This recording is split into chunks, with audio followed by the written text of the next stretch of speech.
nga tebamanyi kiddako olw'amaka gaabwe wamu kumpi wonna we bayinza okwegeka oluba okudobonkanyizibwa. Amawanga mangi gavuddeyo ne gavumirira ekikolwa kino era nga n'ekibiina eky'amawanga amagatte ekya United Nations Organization kyavaayo ne kirabula amawanga gano mu bintu ebimu gamba ng'obutalumba masomero, malwaliro n'ebifo ebirala. Olw'omuwendo gw'abantu abakoseddwa mu lutalo luno, kino kye kitanudde bannakyewa aba Kedi Foundation okusitukiramu okugatta eddoboozi lyabwe ku abantu abalala okuvumirira ekikolwa eky'okutirimbula basaalumanya.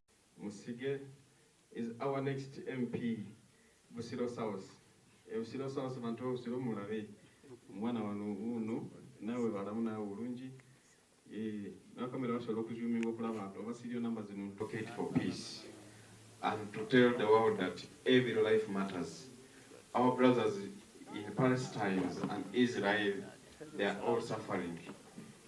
Mu nsisinkano ya bannamawulire ebadde ku kitebe eky'ekibiina kino mu kibuga ky'Entebbe, bano bagamba nti okuyiwa omusaayi wamu n'okulinnyirira eddembe ly'abantu babikooye nga nabwe kityo baagala wabeerewo ekikolebwa okusobola okuyimiriza okulwanagana kuno. You are very aware that even in Uganda here, just a small tear gas, the whole business comes to stand still. About those who are in real war.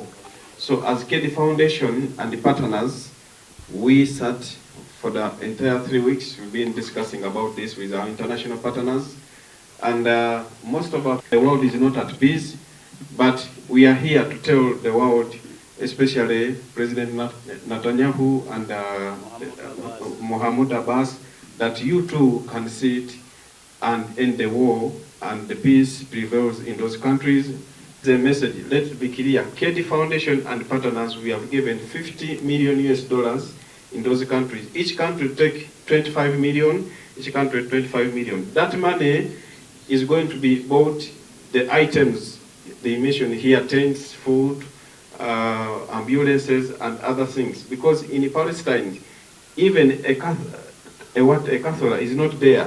Whatever is affecting Palestine. Bano bakunganyiza ensimbi eziwerera ddala obukadde 5 obwa $, okusobola okuyambako ababundabunda wamu n'okuwa obubaka obuvumirira okuyiwa omusaayi gwa bannansi. Foundation and partners, we have given $50 million in those countries. Each country take 25 million, each country 25 million. That money is going to be bought the items they mentioned here, tents, food, ambulances and other things, because in Palestine even a Catholic is not there.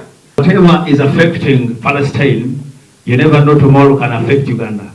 Whatever is affecting Israel, you never know tomorrow can affect Uganda.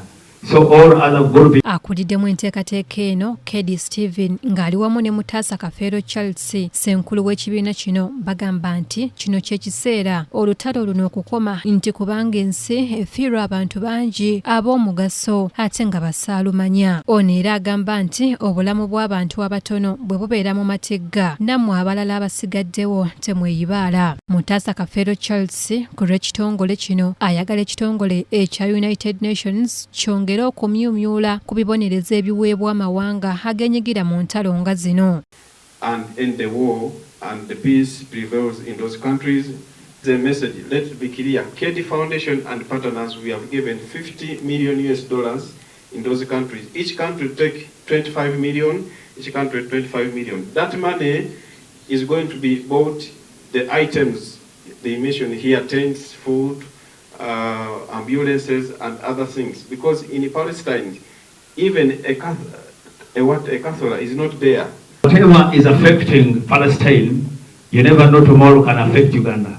Whatever is affecting Israel, you never know tomorrow can affect Uganda.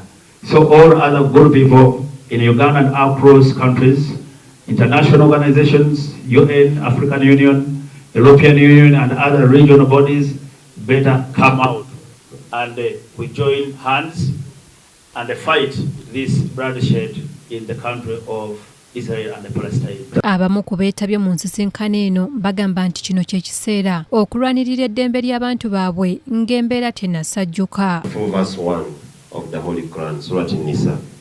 Allah subhanahu wa ta'ala was calling upon human beings. He never called Muslims, he never called Christians.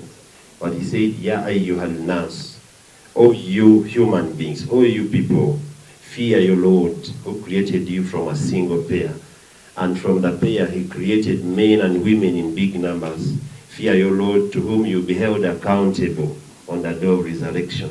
That message is enough to calm our hearts, to really know that we all came from the single parentage. Bulijjo nti wano ewaffe mu Uganda twagala nnyo obuyambi okuva ebweru.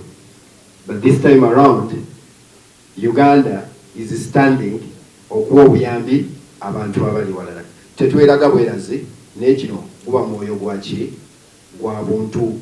Let's be clear, KD Foundation and partners, we have given $50 million in those countries. Each country take 25 million, each country 25 million. That money is going to be bought the items they mentioned here, tents, food, ambulances and other things. Because in Palestine, even a Catholic is not there. Whatever is affecting Palestine, you never know tomorrow can affect Uganda. Whatever is affecting Israel, you never know tomorrow can affect Uganda. So all other good people in Uganda and across countries, international organizations, UN, African Union, European Union and other regional bodies better come out and we join hands and fight this bloodshed in the country of Israel and Palestine. Chapter 4 verse 1 of the Holy Quran, Surah Nisa. Allah subhanahu wa ta'ala was calling upon human beings. He never called Muslims, he never called Christians. But he said, Ya ayyuhal nas, O you human beings, O you people, fear your Lord who created you from a single pair. And from the pair he created men and women in big numbers. Fear your Lord to whom you be held accountable on the day of resurrection.